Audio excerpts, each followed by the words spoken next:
Tonight, we explore a simple idea, an idea that has survived wars, empires, loss, and time itself. It comes from a man who owned almost nothing. No wealth, no political power, not even his physical freedom. His name was Epictetus. And yet, he taught one of the most powerful lessons ever written about peace of mind. He said, "Some things are up to us, and some things are not." This idea is known as the dichotomy of control. It is not a theory meant for debate.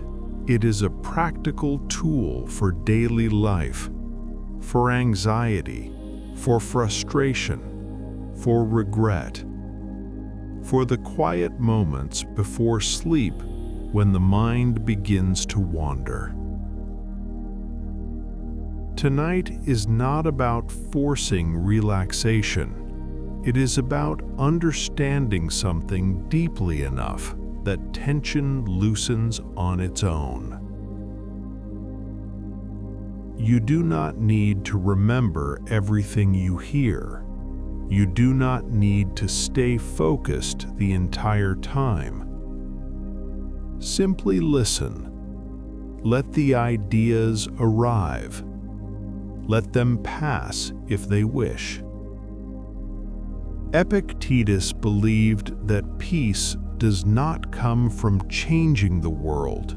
It comes from understanding your relationship with it. And that understanding begins with one question: what is truly in my control?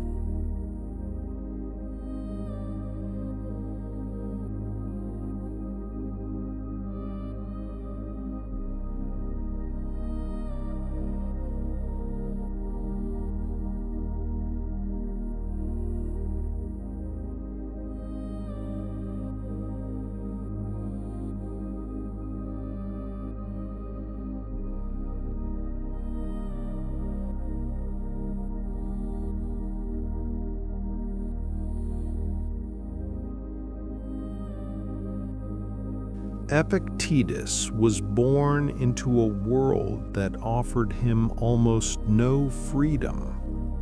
He was a slave in the Roman Empire, subject to the decisions of others, denied the ordinary liberties most people take for granted. From the very beginning, almost every aspect of his life, where he lived, what he ate, even the work he was forced to do, was determined by someone else. Yet in this extreme limitation, he discovered a profound truth. While external circumstances can be taken from us, the mind retains its own sovereignty. Even when the body is bound, the mind can choose how it responds. Even in the harshest conditions, inner freedom is possible. Epictetus's early life was marked by constraint, discomfort, and observation. He noticed the way people reacted differently to the same hardships. Some became angry, bitter, or resentful. Others accepted their circumstances and sought the one thing no one could take away: control over their own thoughts, judgments, and decisions.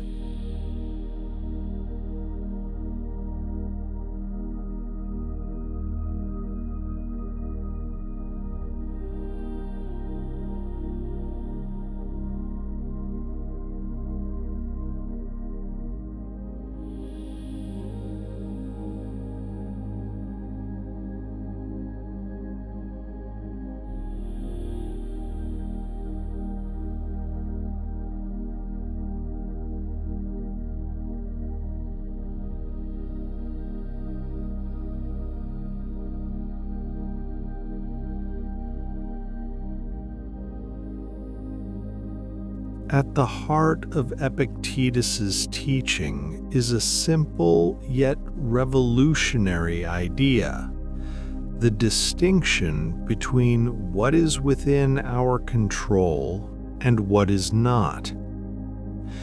This is not a vague guideline or a philosophical abstraction. It is a practical lens through which to view every moment of life.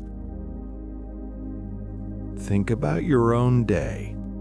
How much of your mental energy is spent worrying about things beyond your power? Traffic, weather, other people's opinions, outcomes that are uncertain. All these events are largely outside your control. Yet the mind latches onto them, generating anxiety and frustration. Epictetus observed that this is the source of much human suffering. We confuse what is within our influence with what is not, and then we invest our energy in resisting forces we cannot change. This misallocation of effort leads to exhaustion, disappointment, and unrest. He proposes a simple, structured approach. Focus your attention entirely on what belongs to you: your thoughts, your choices, your intentions, your actions. Let go of attachment to what lies outside your domain: the opinions of others, the unfolding of events, the consequences beyond your effort. This distinction is not denial. It is not apathy. It is precision.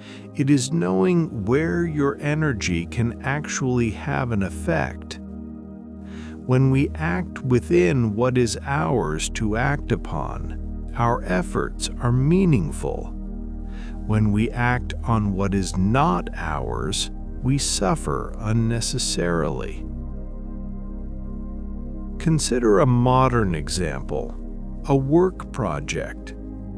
You can control the quality of your own contribution, your preparation, your communication.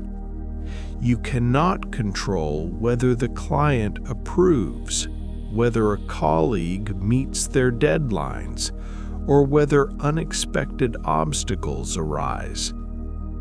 If your peace depends on approval or uncontrollable outcomes, anxiety becomes inevitable.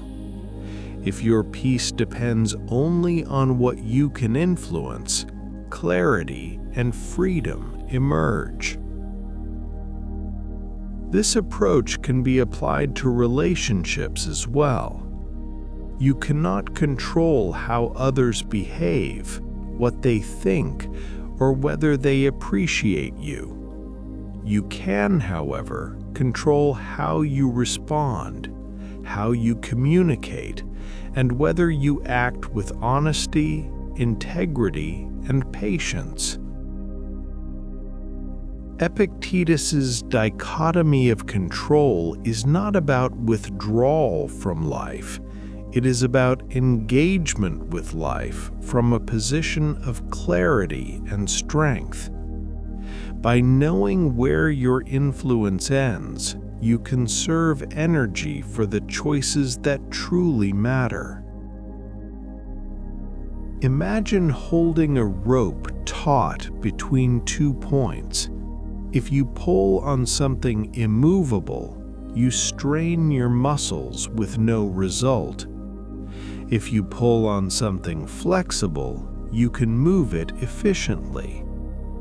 Our efforts must be placed where they can succeed. This is the essence of the dichotomy of control. By practicing this, the mind slowly cultivates steadiness. External events may remain unpredictable and sometimes harsh, but your inner response becomes measured, composed, and deliberate. Freedom is found not in controlling the world, but in controlling your perception, judgment, and effort. Many modern anxieties, social pressures, career uncertainty, health concerns, reflect the same patterns Epictetus observed. We invest worry into things that lie beyond our power. By retraining attention to what is ours to govern, the mind can reclaim energy, reduce suffering, and act with intentionality. This dichotomy of control also teaches humility and perspective. You cannot control everything, and this is natural. Acceptance of this fact is not defeat. It is recognition of the limits of what can be influenced. Energy saved from resisting the uncontrollable can then be invested in growth, learning, and compassionate action. This understanding can transform the way we experience daily life. Mundane inconveniences, disagreements, mistakes, none of these events have to disturb your inner calm if you remember where control resides. Epictetus's insight is a map for navigating life with wisdom. Identify what is within your control. Act upon it with care and integrity. Release attachment to outcomes and external validation. This is the foundation of a life aligned with reality, where energy is directed efficiently, suffering is minimized, and freedom is cultivated from within. By practicing this distinction consistently, we build resilience, clarity, and a calm mind that can face whatever comes without being swept away.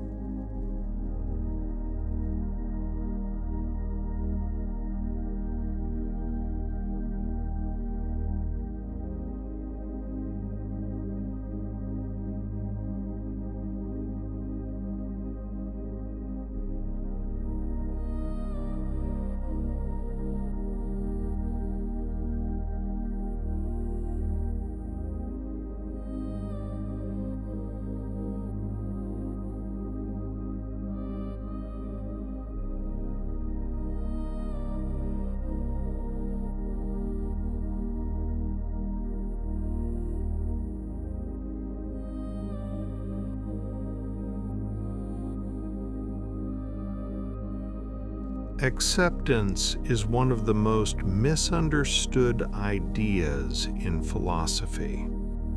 Many people hear the word and imagine passivity, resignation, or weakness. Epictetus meant none of these things. For him, acceptance was an act of clarity. It was the willingness to see reality as it is, without distortion, exaggeration, or resistance. Acceptance begins when the mind stops arguing with facts that cannot be changed. Much of human discomfort does not come from events themselves, but from the inner resistance we place against them. We tell ourselves that something should not have happened, that life should be different, that the present moment is unacceptable. This silent argument consumes energy and creates tension. Epictetus observed that reality does not respond to our objections, The present moment arrives fully formed, regardless of our preferences. When we resist it, we divide ourselves internally. One part of the mind is dealing with what is real. Another part is fighting what cannot be undone. Acceptance reunifies attention. When we acknowledge what is happening without judgment, the mind regains coherence. From this coherence, intelligent action becomes possible. Acceptance does not mean approval. It does not mean enjoyment. It simply means recognition. A clear recognition that this is the situation now. Epictetus encouraged his students to treat the present moment as the only point of influence available to them. The past has already concluded. The future has not yet arrived. The present moment is where choice exists. Consider how often stress arises from replaying past events or anticipating future outcomes. The mind drifts backward into regret or forward into worry. In both cases, attention leaves the only moment where action is possible. Acceptance gently brings attention back. It says, "This is where you are. This is what you have to work with." There is no demand to feel differently, only an invitation to see clearly. When acceptance is practiced, emotional intensity often decreases on its own, not because emotions are suppressed, but because resistance is removed. Without resistance, emotions lose much of their force. Epictetus also warned against confusing acceptance with surrendering responsibility. Once the present moment is accepted, responsibility becomes clearer. You can now act without being clouded by frustration or denial. A modern example can be found in everyday inconvenience, a delayed message, a canceled plan, an unexpected obstacle. These events are minor, yet the resistance they provoke can feel overwhelming. When acceptance is absent, the mind reacts with irritation or anxiety. When acceptance is present, the event is acknowledged and attention shifts to what can be done next. This shift conserves energy. It prevents small disruptions from expanding into prolonged distress. Epictetus taught that the quality of our inner life largely depends on how we meet the present moment. When we demand that reality conform to our expectations, dissatisfaction follows. When we align ourselves with reality, steadiness emerges. Acceptance also creates space between stimulus and response. In that space lies freedom. Instead of reacting automatically, we gain the opportunity to choose our response deliberately. This practice becomes especially important at the end of the day. As activity slows, unresolved thoughts tend to surface. Acceptance allows these thoughts to be noticed without being entangled. You do not need to solve every problem tonight. You do not need to resolve every uncertainty. The present moment requires only acknowledgement. When acceptance becomes habitual, the mind gradually learns that it does not need to fight reality to function. It can rest within it. This is one of Epictetus's most practical lessons. Peace is found not by rearranging circumstances, but by meeting circumstances without resistance. Acceptance, practiced consistently, transforms the present moment from an adversary into a foundation. And from that foundation, clarity, resilience, and inner freedom naturally grow.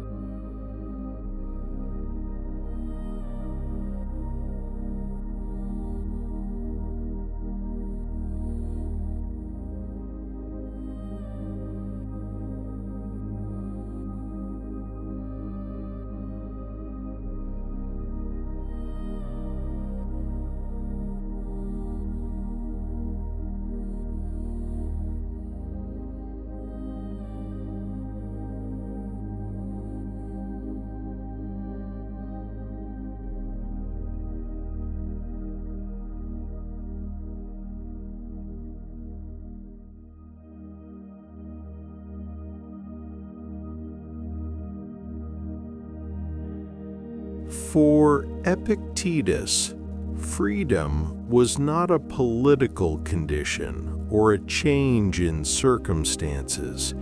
It was an internal state, a condition of the mind. He observed that many people who appear free are inwardly constrained. They are driven by fear of opinion, desire for approval, or anxiety about outcomes. Though their bodies move freely, their thoughts are constantly pulled by external forces. Epictetus defined freedom as independence from what cannot be controlled. A person is free, he believed, when nothing external has the power to disturb their judgment. This kind of freedom does not require isolation or withdrawal from society. It does not require wealth or status. It requires clarity about where authority truly lies. Inner freedom begins when expectations loosen. When we no longer demand that people behave as we wish, when we no longer insist that life unfold according to our plans. Expectations, Epictetus taught, are often silent demands placed on reality. When those demands are not met, frustration arises, not because something terrible has occurred, but because reality has refused to obey our expectations. Acceptance dissolves this tension. When expectations are replaced with understanding, the mind becomes steadier. Life is no longer something to wrestle with, but something to respond to intelligently. Inner freedom also means releasing the need for constant reassurance. Praise, recognition, and validation are external goods. When they are required for peace of mind, freedom is compromised. Epictetus encouraged his students to locate their sense of worth internally, in effort rather than outcome, in intention rather than reward, in character rather than reputation. This shift has profound effects. When approval is no longer necessary, honesty becomes easier. When outcomes are no longer required for peace, effort becomes lighter. Consider how often tension arises from anticipation, waiting for a result, awaiting a response, hoping for a specific outcome. In these moments, the mind projects itself into the future and becomes dependent on something that has not yet occurred. Inner freedom calls attention back to what can be done now. Freedom is found not in certainty, but in readiness. Not in control over results, but in control over response. Epictetus also emphasized discipline of thought. Not every thought deserves belief. Not every impression deserves agreement. By questioning automatic judgments, the mind becomes less reactive. Events still occur, but their power to disturb diminishes. This freedom is quiet. It does not seek attention. It does not require explanation. It feels like composure in the face of uncertainty, like balance when circumstances shift, like steadiness that does not depend on external stability. Epictetus's insight is that no one can enslave a mind that governs its own judgments. No circumstance can overpower a person who understands where true control resides. Inner freedom is not a destination, it is a practice, renewed each day through awareness, acceptance, and deliberate choice.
For Epictetus, freedom was not a political condition or a change in circumstances. It was an internal state, a condition of the mind. He observed that many people who appear free are inwardly constrained.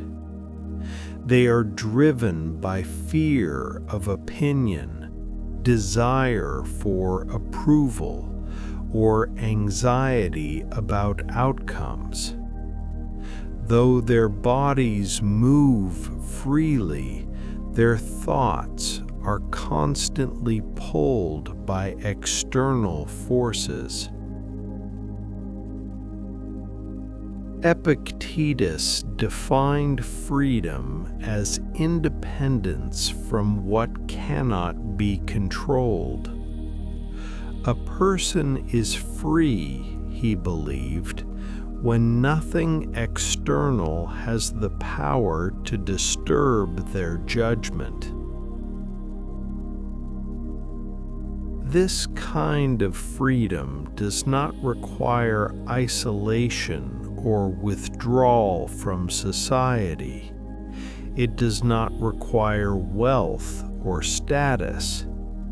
It requires clarity about where authority truly lies. Inner freedom begins when expectations loosen, when we no longer demand that people behave as we wish, when we no longer insist that life unfold according to our plans. Expectations, Epictetus taught, are often silent demands placed on reality. When those demands are not met, frustration arises. Not because something terrible has occurred, but because reality has refused to obey our expectations. Acceptance dissolves this tension. When expectations are replaced with understanding, the mind becomes steadier. Life is no longer something to wrestle with, but something to respond to intelligently. Inner freedom also means releasing the need for constant reassurance. Praise, recognition, and validation are external goods. When they are required for peace of mind, freedom is compromised. Epictetus encouraged his students to locate their sense of worth internally, in effort rather than outcome, in intention rather than reward, in character rather than reputation. This shift has profound effects.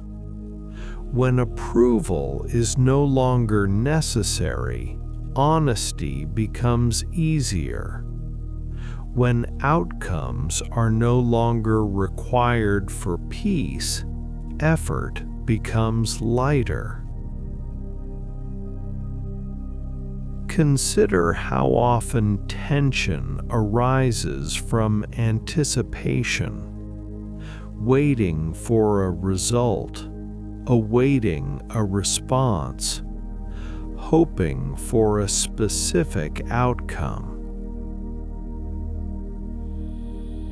In these moments, the mind projects itself into the future and becomes dependent on something that has not yet occurred. Inner freedom calls attention back to what can be done now. Freedom is found not in certainty, but in readiness.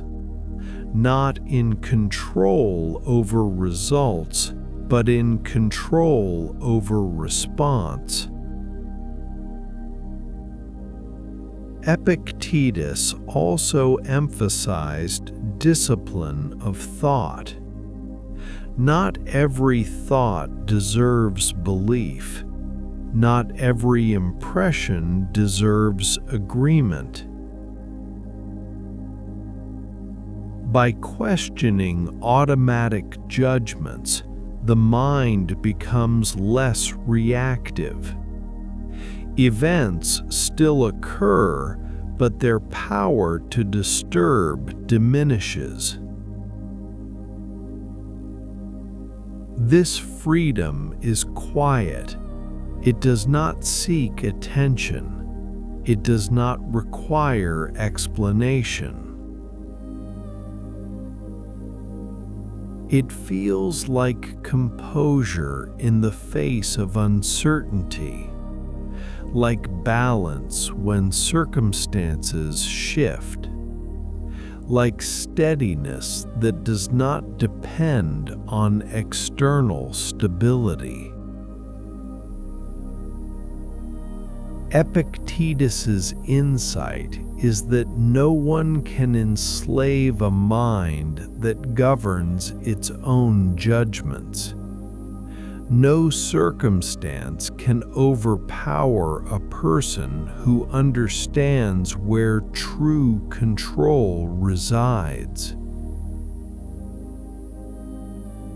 Inner freedom is not a destination. It is a practice, renewed each day through awareness, acceptance, and deliberate choice.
As the day comes to an end, Epictetus recommended reflection, not to criticize the self, not to dwell on mistakes, but to observe. Reflection, for him, was a way of strengthening discernment. By reviewing the day calmly, the mind learns where it acted wisely and where it became entangled in what it could not control. He encouraged asking simple questions. What today was within my control? How did I respond to difficulty? Where did I allow externals to disturb my peace? These questions are not accusations, they are tools for learning. The purpose of reflection is not perfection, it is awareness. By noticing patterns, the mind becomes better prepared for future situations, not by predicting events, but by strengthening response. At night, reflection also serves another purpose. It allows the mind to release the day. What has already happened no longer requires energy. What has not yet arrived does not need rehearsal. Epictetus believed that carrying the day into the night is unnecessary. Rest is not avoidance, it is restoration. You have done what you could today. The rest was never yours to manage. Letting go does not mean forgetting responsibility. It means recognizing when responsibility has ended. As the mind prepares for rest, attention can return to what is stable: breath, presence, stillness. There is nothing left to resolve right now, nothing to correct, nothing to control. Tomorrow will arrive in its own time, with its own events, with its own opportunities to practice discernment. For now, the practice is complete. Remember this central lesson from Epictetus. Peace does not require perfect conditions. It requires clear understanding of what belongs to you. Your judgments are yours. Your intentions are yours. Your effort is yours.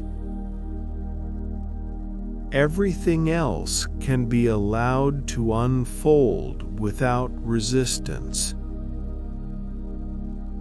Nothing more is required of you tonight. Allow the day to settle. Allow the mind to rest where it is. This moment is sufficient. Epictetus, inner peace, outer harmony.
You have listened, you have reflected, and now there is nothing left to do.